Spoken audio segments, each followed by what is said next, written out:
for today's vlog, bumibili ako ng mga kailangan para dun sa ipapatayo namin na cat house. Kasi kami ay lilipat na. So, bumibili ako ng mga kailangan kasi yan yung mga materyales na gagamitin natin sa paggawa ng kanilang cat house. Ayan. So, isinakay na yan sa tricycle at bumili na ako ng mga kahoy na mga gagamitin. So, ibibiyahe po namin yan papunta dun sa lugar kung saan itatayo yung kanilang cat house. Ayan na. So, naglilinis na yan si Kuya, nagagawa ng mga cat house. So, ayan. Panuorin nyo po. Malaking tulong po yan para sa aking mga rescues at sa amin po para mas marami po tayong matulungan. Thank you!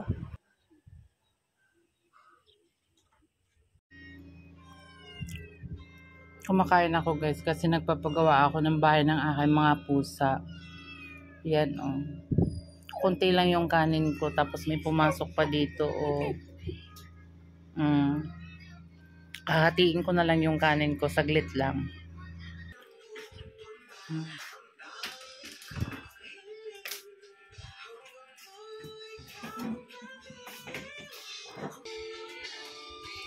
Dali lang.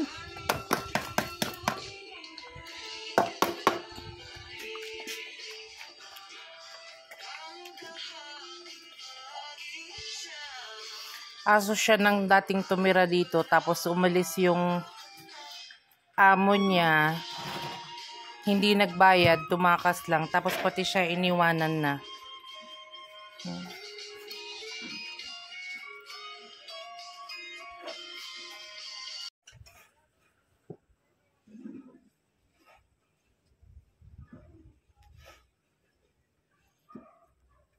May bubong na ate. Yan. 6 na yero yan. 6 na yero. Ang size niya ay 2 meters by 3 meters. Kasi 47 cuts ang ilalagay dyan. Tapos yan. Hinahakutan ng panambak na binili ko. Tapos simentuhin na. Pero baka bukas na simentuhin kasi hapon na ngayon. Yan. Pag nasemento yan siya, tapos sabay yung mga dingding niya na dyan, tsaka yung parang papag-papag na. Yan o. Pagod pala maging construction worker. Yan. Thank you so much ate. Tapos yan, ipapalinis ko pa yan para dito. Magpapasemento ako ulit ng ano ni Costa bago yung bahay niya. Ganon din kay Borgie at Precious. Ipapasemento ko yung harap tapos yung bahay nila yung ilalagayan. Medyo magkalayo sila ni Costa kasi baka mag-away sila. Yan.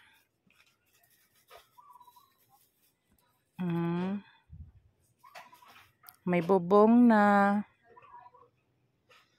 Tapos yun na yung steel matting ko. Pipinturahan ko pa yun. Tapos yung plywood.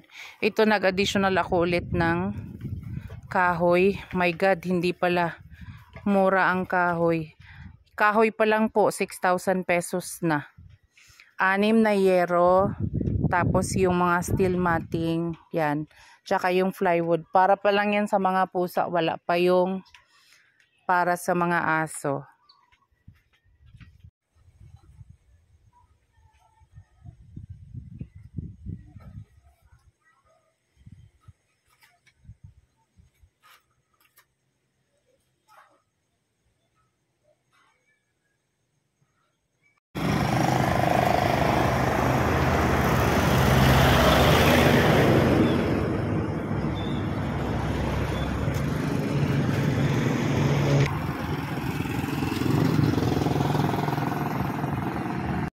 Baon ko today, dinamihan ko na yung kanin ko kasi para may ibigay ako kay doggy. Tapos nagdala ako ng dog food. Tapos ito yung aking baon, paksiw na isda. Tapos ito ay pritong lechon. Bigay ito sa amin galing sa Rojas, sa lola ni Bien doon. Yan, kila Donna. Yan, tapos ito yung aking sausawan na Mang Tommy. Yan, kakain muna ako tapos ito mamaya ihahalo ko dito sa pagkain. Yan, sa kanin. Para makakain din yung aso. Kain muna ako, guys. Yan, tinirahan ko din sila ng ulam ko na lechon yun. Tapos kanin, tsaka yung isang isda nilagay ko din para sa kanila. Dami na to. Oh, dahil na, let's go, let's go. Halika na. Go na, go, go, go, go. Labas na. Oh, share kayo ha. Huwag mag-away. Oh, dali na, kaya na. Kaya na, go. Kaya na, kaya na, go. Kaya na.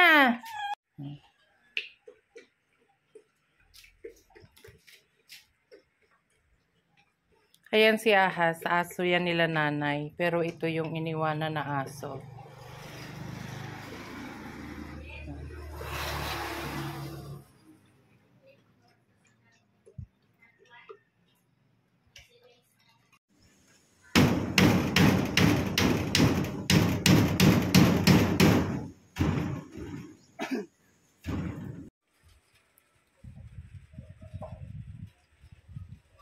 Pinagawan ko kasi sila ng parang papag. Tapos dito sa harap, steel matting na doon sa gilid. Tapos dito sa gilid, yan, half-half. Plywood.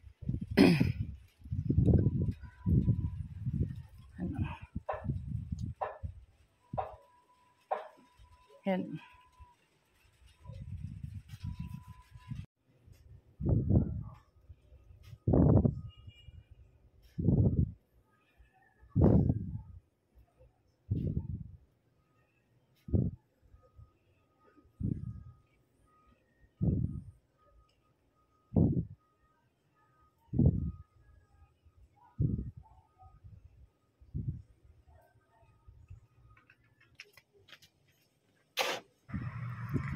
So, ayan na nga guys. Mindset ba? Mindset. Nag-offer na ako kay kuya na ako magpapalan yan. Kasi gusto ko mas mapadali yung trabaho. Para makatipid naman din ako sa labor. Ayan. So, ako ang nagpapalan yan. Tapos si kuya ang naghahakot ng graba na yan screen sand. Kasi sisimentuhin na namin yan yung pinaka-flooring ng bahay ng aking mga pusa. So, ayan. Tapos na. Nakakatuwa na makita mo na may improvement na yung mga ginagawa ko.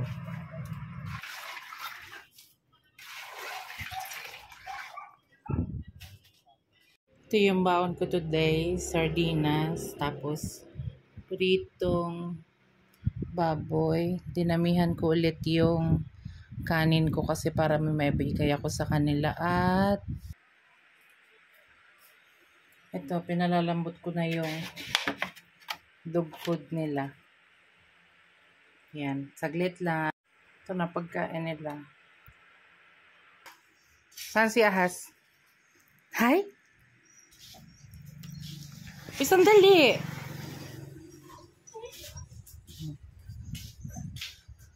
Dami yan.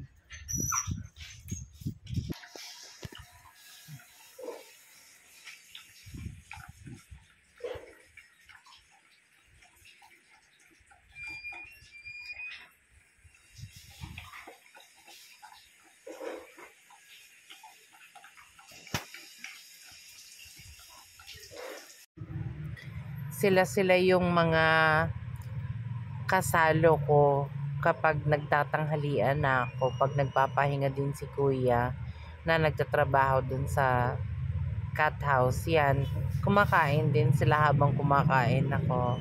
Ayan si Mario, male yan, pusa yan ng isa din sa mga borders doon. Yan, mabait yan.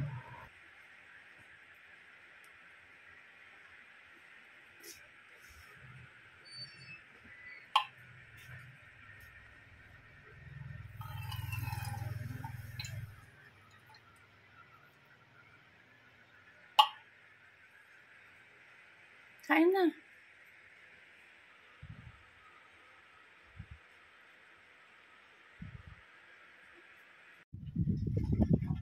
Simot.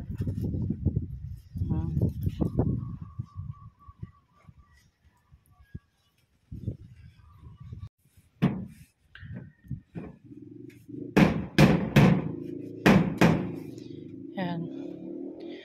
Tapos ito kanina, nilagyan ko muna ng gamot na para mawala yung mga kalawang niya. Ayan, oh. Yan, tinan mo yan, yan, kulay itim. Tapos sabay yun.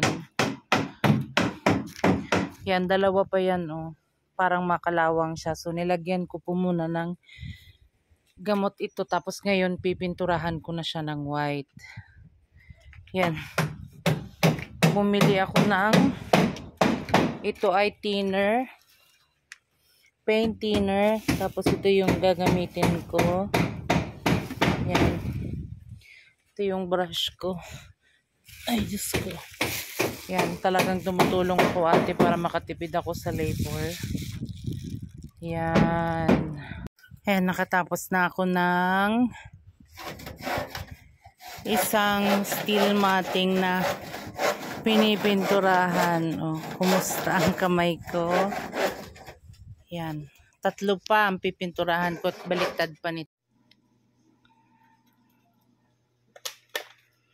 Lalagyan na lang ng mga steel matting.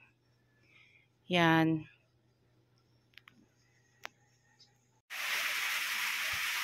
Kahapon ko pa binigay sa kanya yung tinapay na yan. Tapos tinago niya.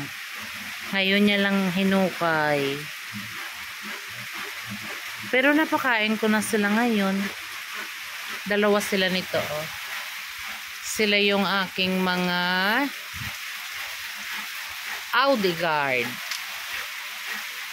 Yan, lagi silang nakasunod sa akin. Yan. Andito kami sa likod, guys. Ano? Malapit na matapos. Mamaya matatapos na.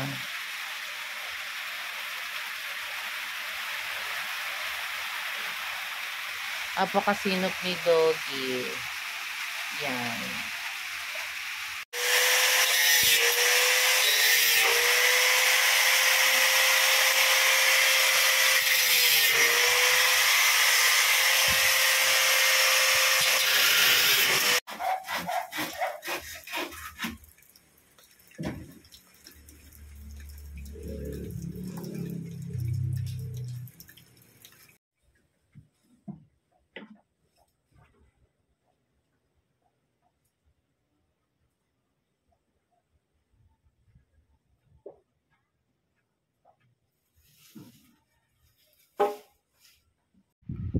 Lunchtime na nagpapatrabaho. Yan. Dinamihan ko yung kanin ko, guys, kasi para dun sa 2 aso kong pinapakain. Tapos ang aking ulam ay adubong baboy na may patatas. Tapos ito yung sardinas. Ulam nung aking mga alaga. Idadagdag ko kasi kunti lang yung ulam ko. Tapos ayan, oh, may nakikisalo pa sa akin, oh. Pangalan niya ay si Mario.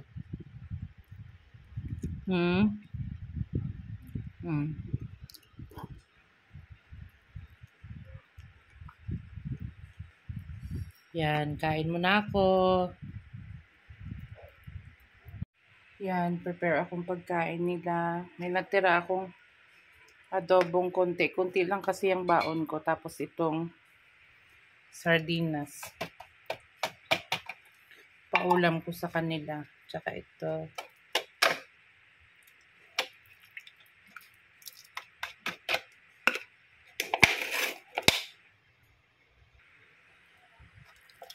Nalo ko lang. Yan. Madami na to kasi para full meal. Dali na. Go, go, go. Hi! Nag-aabang?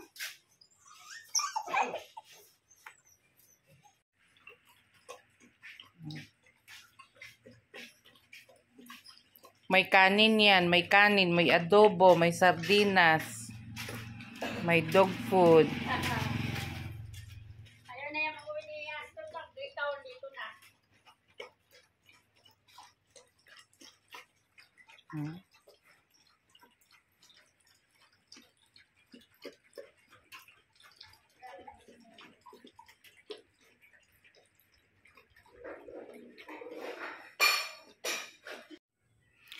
Thank you, Lord. Tapos na po ang aming cat house. Yan. Pinalagyan ko din siya ng ganyan kasi para hindi maputi kapag maulan yan. Tapos dyan kami nagsusunog-sunog ng mga basura. Yan. Papatabasan ko pa yung palibot niya. Ipapalinis ko pa. Yan. Ang size po ng bahay nila ay 2 meters by 3 meters. Tapos pinahati ko po yan sa gitna. Pinalagyan ko ng divider. Ay, division pala. Yan. Ito yung isang room.